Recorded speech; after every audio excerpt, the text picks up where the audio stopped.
আমরা মুসলিম, আমাদের পিতা ছিল মুসলিম, সুতরাং আমরা একজন মুসলিম, আমাদের যে শাসক হবে সে হতে হবে মুসলিম। কোন মুসলমানের শাসক কোন কাফের হতে পারে? আপনারা বলেন, আমি বলবো না, পারে? পারে না।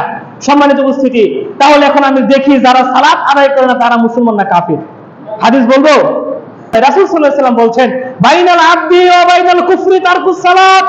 একজন কাফের একজন মুসলিমের মধ্যে পার্থক্য হচ্ছে সালাত। সুতরাং যে সালাত আদায় করে সে মুসলিম, আর যে সালাত আদায় করে না সে কাফের।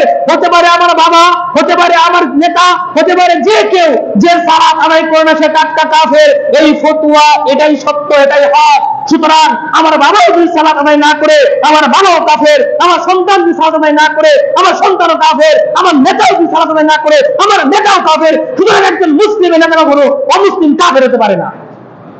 সম্মানিত উপস্থিতি, শুধু তাই নয়, সহিহ মুসলিমের হাদিস কিতাবুস সালাত অধ্যায় রাসূল সাল্লাল্লাহু আলাইহি ওয়াসাল্লাম বলেছেন, বাইনাল কাফিরি ওয়াল মুশরিকি ওয়াল মুসলিমি তারকুস সালাত। একজন মুশরিক, একজন কাফের এবং একজন মুসলমানের মধ্যে পার্থক্য হচ্ছে সালাত। সালাত খুব গুরুত্বপূর্ণ জিনিস। কেউ বলে কি, কেউ দোকানঘাটে বসে, কেউ হোটেলে বসে, কেউ মিটিং এ বসে বলে, এই সালাত আদায় করলে কি হবে, আমার ঈমান ঠিক আছে। ওই ব্যক্তি, শুনো, তোমার ঈমান তো তখনই ঠিক হবে যখন তুমি সালাত আদায় করবা। তোমার ঈমান তো তখনই ঠিক হবে যখন তুমি সালাত আদায় করবা। সুতরাং যতক্ষণ তুমি সালাত আদায় করবে না ততক্ষণ তুমি ঈমানদার নও, মুসলিম নও। এই মুসলিম দাবি করা ভুয়া, মিথ্যা দাবি ছাড়া আর কিছুই নয়।